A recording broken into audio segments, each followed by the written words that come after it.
किसी भी शब्द में लगी बिंदु या अनुस्वार कब, कैसे, कौन से वर्ण को दर्शाते हैं, ये शंका हमेशा बनी रहती है। तो आइए एक रोचक उदाहरण के साथ आपके लिए इसे आसान बना देते हैं।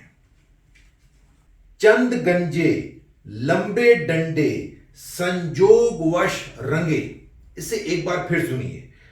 चंद गंजे लंबे डंडे संजोगवश रंगे। क्या आप बता सकते हैं इन 6 शब्दों में जो बिंदु का प्रयोग हुआ है वह किस वर्ण को दर्शाता है?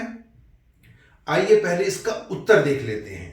चंद में जो बिंदु है वह आधे ना को दर्शाता है। गंजे में जो बिंदु है वह आधा या है। लंबे में जो बिंदु है वह आधा मां है। डंडे में जो बिंदु है वह आधा णा है। संयोगवश में जो बिंदु है वह किसी भी वर्ण को नहीं दर्शाता। यह हम आगे जाकर समझेंगे ऐसा क्यों है। और रंगे में जो बिंदु है वह आधा अंग है। इसलिए चंद में जो बिंदु है उसे हम आधे ना से परिवर्तित करके भी लिख सकते हैं। इसी तरह लंबे में जो बिंदु है उसे हम आधे मां के रूप में लिख सकते हैं और डंडे में जो बिंदु है उसे आधे णा से भी लिख सकते हैं। तो ये कैसे पता करें कि बिंदु शब्द में किस वर्ण को दर्शाती है? यह सरल है। बस इसके लिए हिंदी वर्णमाला के विभिन्न वर्गों और उसके पंचमाक्षर यानी उस वर्ग के 5वें वर्ण को याद रखना है।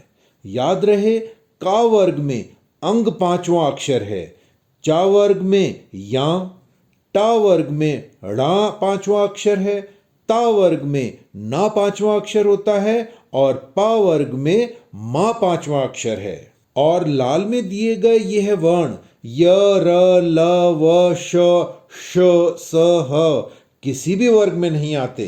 किसी भी शब्द में लगा बिंदु किस वर्ण को दर्शाता है, इसकी विधि इस प्रकार है। सबसे पहले बिंदु के बाद में आने वाला वर्ण कौन सा है यह देखें। अब यह वर्ण किस वर्ग में आता है यह पता लगाएं।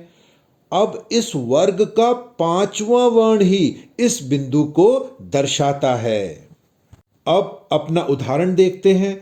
चंद में बिंदु के बाद द वर्ण है। अब द वर्ण किस वर्ग में आता है? यह ता वर्ग में आता है। इस वर्ग का पंचमाक्षर या 5वां वर्ण ना है, इसीलिए यहां बिंदु ना को दर्शाता है। इसी प्रकार गंजे शब्द में बिंदु के बाद जा वर्ण है और जा वर्ण किस वर्ग में आता है? यह चा वर्ग में आता है और इस वर्ग का 5वां अक्षर या है, इसीलिए यहां बिंदु या को दर्शाता है। अगला उदाहरण, लंबे में बिंदु के बाद का वर्ण बा है। बा आता है पा वर्ग में जिसका 5वां वर्ण मां है, इसलिए यहां बिंदु का मतलब आधा मां है। डंडे में बिंदु के बाद डा आता है। डा आता है टा वर्ग में जिसका 5वां वर्ण णा है, इसलिए बिंदु यहां णा को दर्शाता है।